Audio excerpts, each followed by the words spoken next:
Que s'est-il passé exactement ce soir? Le match est prévu pour demain, jeudi, entre la France et Israël. Quelle est la situation actuellement sur place?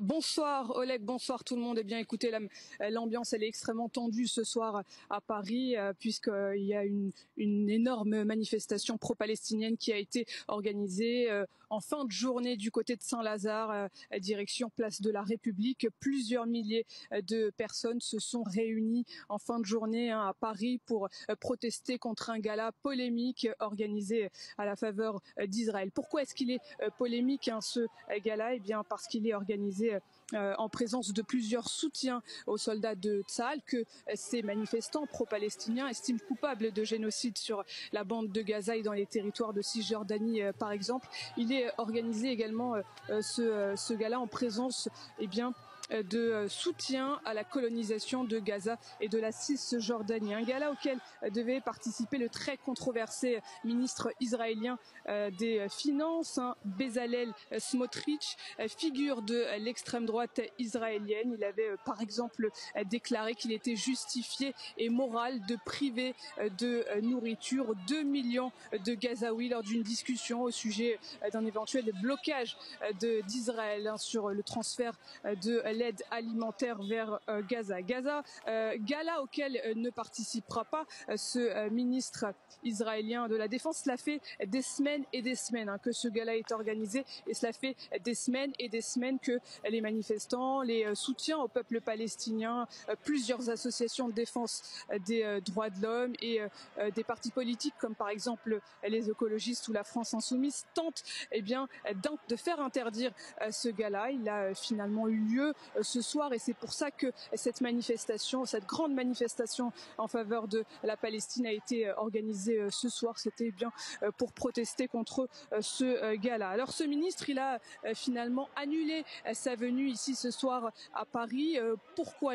Parce que évidemment beaucoup l'ont contesté sa future présence, aussi parce que plusieurs associations de défense des droits de l'homme ont promis que s'il mettait un pied sur le territoire français, ces associations porteraient plainte tout de suite contre lui.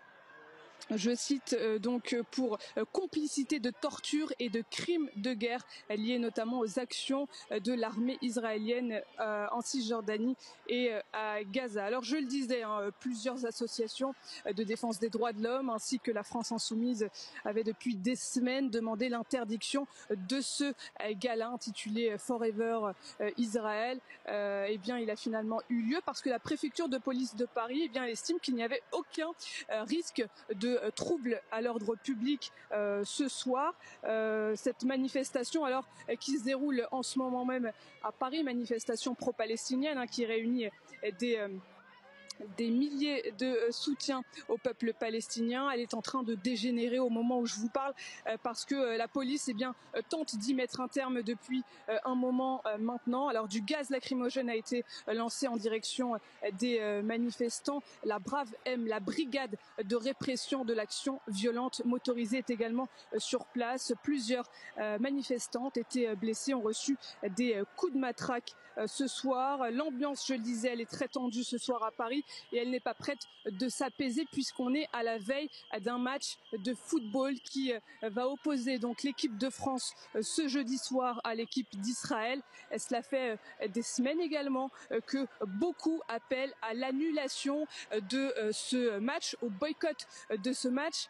Ils estiment que si la Russie a été exclue des compétitions internationales, il est normal que Israël soit tout autant sanctionné pour ce qu'elle commet comme acte à Gaza, en Cisjordanie et désormais depuis près de 2 mois maintenant au Liban.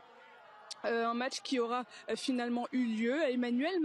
La présence d'Emmanuel Macron a été annoncée lors de ce match France-Israël jeudi soir. La présence également de des anciens présidents de la République, Nicolas Sarkozy et François Hollande, tout un parterre de personnalités politiques qui participeront, qui ont annoncé leur participation à ce match ce soir, ce jeudi soir. Un dispositif de sécurité exceptionnel a été mis en place à l'occasion. On annonce par exemple que c'est une rencontre à haut risque, c'est ce que dit la préfecture de police de Paris. On verra sur place 4000 policiers et gendarmes, 1600 agents de sécurité qui doivent être mobilisés aux côtés du raid, et on annonce également que des agents, des policiers israéliens pourraient aussi filer un coup de main aux forces de l'ordre françaises ce jeudi soir, donc pour cette rencontre de football qui opposera donc la France et Israël, et qui s'annonce tout autant tendue. L'objectif évidemment des autorités françaises, c'est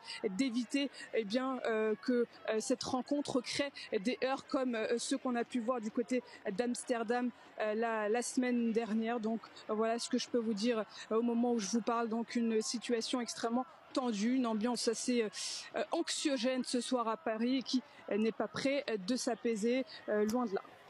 Merci beaucoup Nadège pour toutes ces précisions. Nadège Abderrazak depuis Paris.